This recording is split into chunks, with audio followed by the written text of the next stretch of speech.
नई दिल्ली के भारत मंडपम में आयोजित एआई इम्पैक्ट समिट 2026 में मध्य प्रदेश के मुख्यमंत्री मोहन यादव पहुंचे। यहां उन्होंने कई वैश्विक टेक कंपनियों के साथ अलग अलग बैठकें की, जिनमें advance semiconductor, cloud computing, data centre, cyber सुरक्षा, जनरेटिव एआई और स्वदेशी एआई मॉडल जैसे महत्वपूर्ण विषयों पर चर्चा की गई। इसके अलावा उन्होंने टियर 2 शहरों से आए स्टार्टअप्स और युवा नवाचारकर्ताओं से भी संवाद किया, उनके एआई आधारित कार्यों की जानकारी ली और उनके प्रयासों की सराहना की। मीडिया से बातचीत करते हुए राज्य के विकास और एआई के बढ़ते महत्व पर जोर दिया। उन्होंने कहा कि मध्य प्रदेश एक कृषि आधारित राज्य है, जिसका देश की अर्थव्यवस्था में अहम योगदान है। गेहूं, धान और सोयाबीन के उत्पादन में राज्य की मजबूत स्थिति है और अब किसानों की उत्पादकता बढ़ाने के साथ साथ फसलों में होने वाली बीमारियों की समय रहते पहचान और नियंत्रण के लिए आर्टिफिशियल इंटेलिजेंस के उपयोग पर गंभीरता से काम किया जा रहा है। मुख्यमंत्री ने बताया कि स्वास्थ्य क्षेत्र में भी एआई तकनीक को व्यापक रूप से लागू करने की योजना है। एआई की मदद से रोगों की शुरुआती पहचान संभव होगी, जिससे मरीजों को समय पर और बेहतर उपचार मिल सकेगा।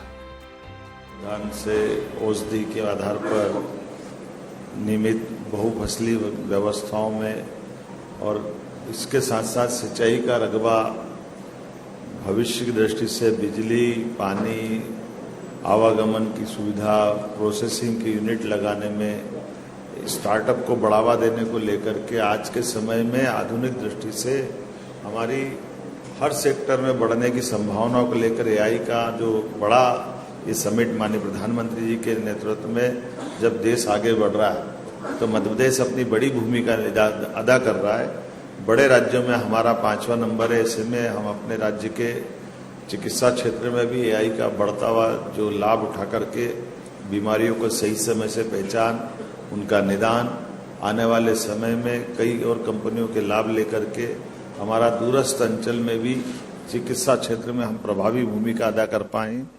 साथ ही साथ एजुकेशन का सेक्टर भी, और हमारे यहाँ राज्य में पर्याप्त भूमि, पानी, तो डेटा सेंटर बनाने को लेकर भी भविष्य में बड़े प्लेयर्स को ला करके हमारे राज्य के बेहतरी के लिए, समृद्धि के लिए सब क्षेत्र में आगे बढ़ रहे हैं। और हमारे दूसरे खास करके बड़े शहरों में और छोटे शहरों में भी अब हम आईटी पार्क को भी प्रमोट कर रहे हैं। हमारे पास युवाओं में काफ़ी संभावना भी है।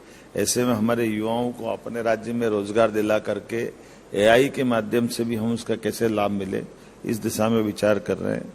जब मैं एआई का मध्य प्रदेश के सिस्टम की बात करता हूं तो computer infrastructure, talent development, startup support, industry में उपयोग और रिसर्च और इनोवेशन से जुड़ करके इंडस्ट्री से जुड़े रिसर्च सेंटर को भी प्रोत्साहन देने की दिशा में आत्मनिर्भर भारत और आत्मनिर्भर मध्य प्रदेश के लक्ष्य की तरफ हम आगे बढ़ते दिखाई देंगे। एआई स्टार्टअप को सरकार के साथ काम करने का मौका देने के लिए भी हमारी सरकार इस पर काम कर रही है। एमएसएमई में भी, रिसर्च और नई खोज में भी, खास करके आने वाले समय में बिजली के लिए भी आगे हम किस प्रकार से बढ़ें।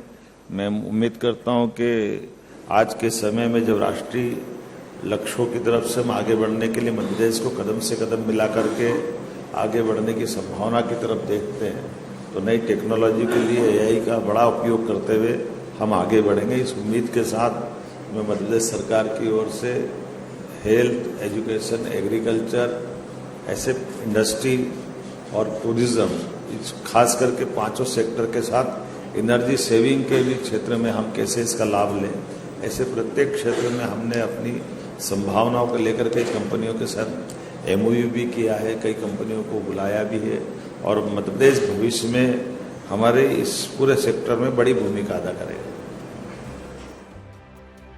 कुल मिलाकर एआई इम्पैक्ट समिट 2026 में मध्य प्रदेश ने तकनीक आधारित विकास की अपनी स्पष्ट रूपरेखा पेश की है।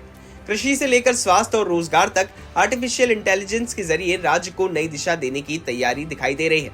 अब देखना होगा कि वैश्विक कंपनियों के साथ हुई ये चर्चाएं जमीन पर कितनी तेजी से उतरती हैं और मध्य प्रदेश को तकनीकी निवेश का नया केंद्र बनाने में कितनी सफल साबित होती है। ब्यूरो रिपोर्ट, एमपी तक।